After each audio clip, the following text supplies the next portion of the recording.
Grammatike techne, grammar, looking at voice, introducing the middle voice.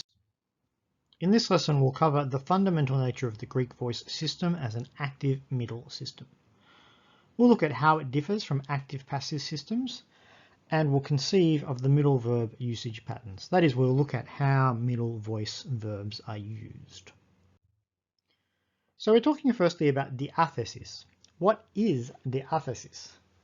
Diathesis, or voice in English, is a way of describing the relationship between the grammatical hypokimenon, that is the subject, and the rema, the verb. What is the relationship between the subject and the verb, the hypokimenon and the rema, in a clause or in a sentence? What are the two types of voice systems? That is, when speaking about languages more broadly, we can speak about generally two main types of systems. Firstly, we can talk about active-passive systems, or a derived passive. And on the next slide, we'll look at English as an example of an active-passive system, one in which the passive system of verbs, the passive voice, is derived from the active. Secondly, we can talk about active middle systems. Here, the contrast is between an active and a middle, not an active and a passive. I will also call these middle systems. Greek falls into this category. So firstly, diathesis in English. English has an active-passive system, that is a derived passive. The primary voice is active, and the passive voice then is derived from the active. Let's look at some examples. The passive voice in English reconfigures the syntactical relationship. I'm going to use a made-up verb here, grazonks. Andrew grazonks Bill.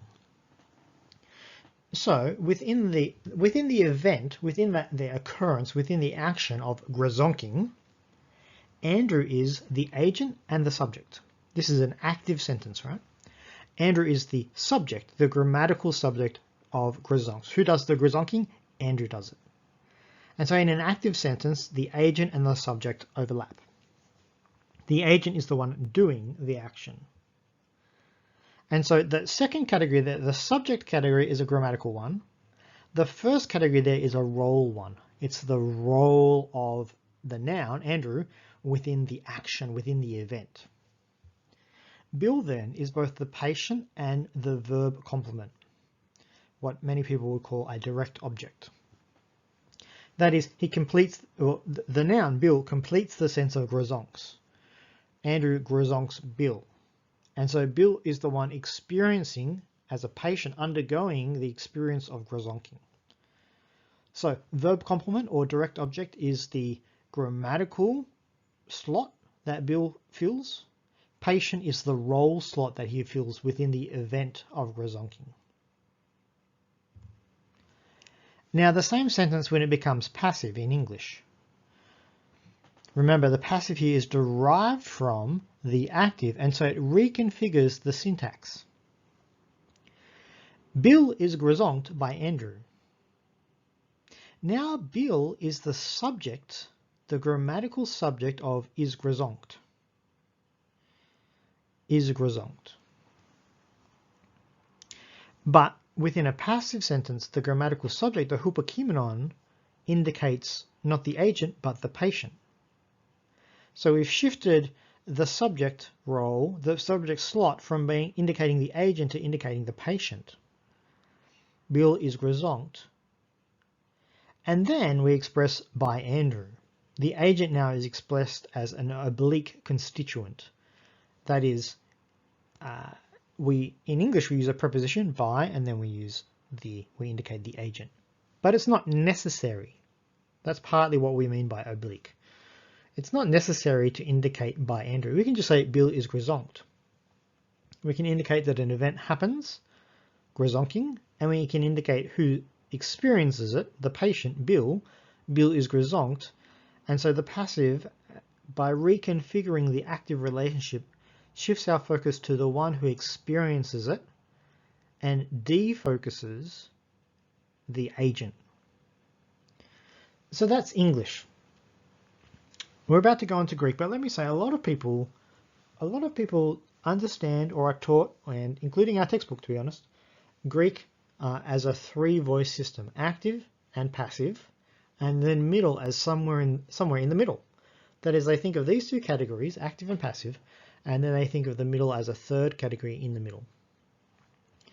And so what I'm teaching you and what I'm trying to show you today is that that's not strictly true, that the system in Greek is a contrast between active and middle.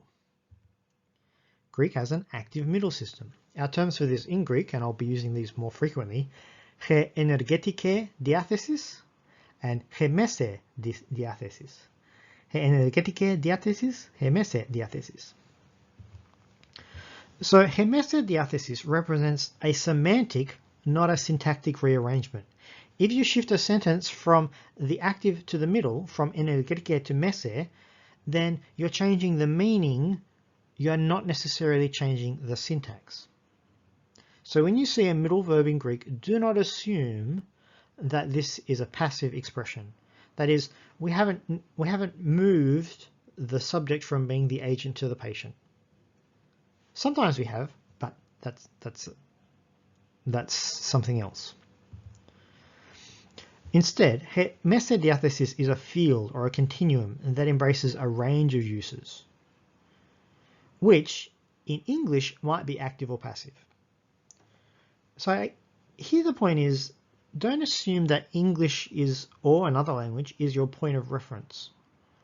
Just because English constructs something as active or passive doesn't mean that Greek does or should. So when you see a Greek middle, don't assume that it means something active just because you translate it active. Don't assume that it means something passive because you translate it passive. English might render it as active or passive because English has to work within its own system. We're trying to understand that the mese diathesis, the middle system, is a range of different uses. And so Greek middle usages are best understood as a bundle of related usages that show a range of patterns. And that's what we're going to see today as we work through some of those uses. They're related. They have a number of core kind of semantic rearrangements going on, but there's no essence. There's no core easy way to say this is the middle. I want to emphasize that there is no passive form in Greek, despite what most textbooks, including yours, say. But the middle can be used passively. In a future lesson, we'll look more clearly at passive uses, and we'll look clearly at what is commonly called the passive form in Greek, but we'll leave that for another lesson. So the middle can be used in a passive sense. Think of the passive as a semantic usage of the middle form. There are two different sets of forms that Greek uses for he mese diathesis. We see that particularly in the aorist system and also in the future system, but in the present and in the perfect systems we see just one set of alternations between active and middle. So, he mese diathesis. In what follows, I'm going to be illustrating event types. Types of usages or types of things that call for a middle, that the Greek language kind of thinks of or configures as a middle type event. We're going to look at some example verbs that have come up within our course and how they represent some, not all, but some of those middle type usages. Our first verb is erchomai, erchome. Erchome is a type of translational body motion. Translational body motion. So that's one category of verbs that tend to end up in the middle. Here's an example sentence from the Gospel according to Matthew.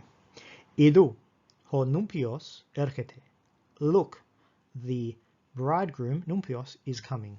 Erchomai, erchetai generally means to come. And so many movement verbs show an alternation between active and middle. The active has the idea of causation, especially causing something else or someone else to move. The middle focuses attention on the mover as the source and endpoint of the energy of moving. That's true for some verbs. The active means to move someone else. The middle means to move oneself. For erchomai, erchomai does not have an active counterpart. Erkomai, especially in the present system, only ever exists as a middle verb. We call it a middle only, a media tantum in Latin, a middle only verb. And so the idea is, because we are moving our own body through space, that's translational body motion, the middle focuses our attention on the mover as both the source of the energy of moving and the endpoint. Gignomai, gignome, a change of state or a physical process. Here we have again from the Gospel according to John 1:3. Panta di autu egeneto, egeneto is the aorist, he choris autu egeneto ude hen ho gegonen, he gegonen is our perfect. So panta di autu, all things, panta di autu, through him, egeneto came into being, ke choris autu, and apart from him, egeneto, apart from him came into being, ude hen, not one thing, ho, which, gegonen, has come into being. So gignome means to become, to come into a state. It's often used simply as synonymous for is, but generally speaking, it reflects a change or a state of physical process expressed by becoming X becoming Y. Many change of state verbs do not have or do not focus on any external agent, which causes the state of change, the change of state. They focus instead on the change in the subject patient and the state they end up in. Here, all things egeneto came, that is, they came to exist. We can also use this verb for changing from one state to another. Hopes egeneto aner, the boy became a man. The boy became a man. Whether there's an external agent or not, it simply is not in focus. The focus is that the subject changes the state that they are in. An agent could be expressed if necessary. Dechome. Dechome. Dechome is a category of middle verbs that we might call self-benefactive. That is the subject, the hupokimenon, is receiving a benefit from the action. Here's a sentence that I've adapted. Hutos dechete, this one receives, dechome, dechete, receive, accept. Hutos dechete topoterion, receives the cup, istas chiras, into their hands. So here the agent, hutos, is also receiving the object, complement, topoterion, as a beneficiary. And so is presented as both the source and the endpoint of the action. So if you think of an action as involving this kind of energy transfer, what the middle is often doing is showing you that the source of that energy, the action, is one person, one thing, but also the endpoint where the energy moves back to is that same agent. So in receiving or accepting topoterion and receiving or accepting the cup, the same person, the same agent is the source of, for example, reaching out with their hands, and also the endpoint because they are accepting the cup. Aphikneome, again a form of translational body movement like erchome, moving through space. Genaus aphiknite iston limena, the ship is arriving into the harbour. The ship is arriving into the harbour. Aphikneome, aphiknite is not very common in Koine Greek, but much more common in classical. Rarely appears in the New Testament. But the same kind of reason, movement through space, the source of the energy and the thing moved are the same. Machome, machome. This is what I call, we call a reciprocal middle. Here's my example. Upedes, the boys, the children, upedes inter chodo, on the road, machonte, are fighting. Machome, to fight. So upedes inter chodo machonte, the boys are fighting on the road. The parties involved are exchanged in a back and forth reciprocal action. So imagine wrestling, which is also middle preferred in Greek. Both parties are sources of the energy of the action, and in turn they are endpoints for each other's events. That is, one participant is wrestling with the other participant is wrestling back. And so there's this back and forth nature. A lot of reciprocal actions like this, and fighting and wrestling are kind of textbook examples for us, indicate a middle usage.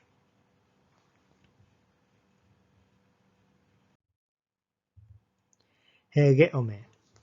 Hegeome, according to Aubrey, is a form of collective motion. That is, the agent moves multiple participants en masse. Hegome means, in a physical, literal sense, to lead, and it's matched here by hepome, which is to follow. Again, this idea of collective motion. I'm not 100% convinced that collective motion is the best way to necessarily think of this. Kemmer's work treats this as a kind of a chain action in which one participant leads another, or one participant follows another. But certain kind of movement verbs of leading and following tend to prefer the middle. Here's our example. Hemen meter tus pedius hegite anatoros. Hemen meter, the mother, tus pedius, the children, hegite, leads. So hegite and hepete, hegeome and hepome, they take a dative complement. Leads the children anatoros, up the mountain. Udepedes, but the children, heponte, follow, to patri, the father, kata, down. Again, heponte takes a dative complement. So collective motion of various types tends to prefer a middle. Apokrinome, to answer. Here's an example from Luke 4:4. Ke apekrite, this is an aorist middle of the theta eta type. Okay, and very common in the aorist theta eta type. Ke apekrite pros auton ho Jesu, and Jesus answered pros auton to him. Speech acts relating to communication and exchange in particular.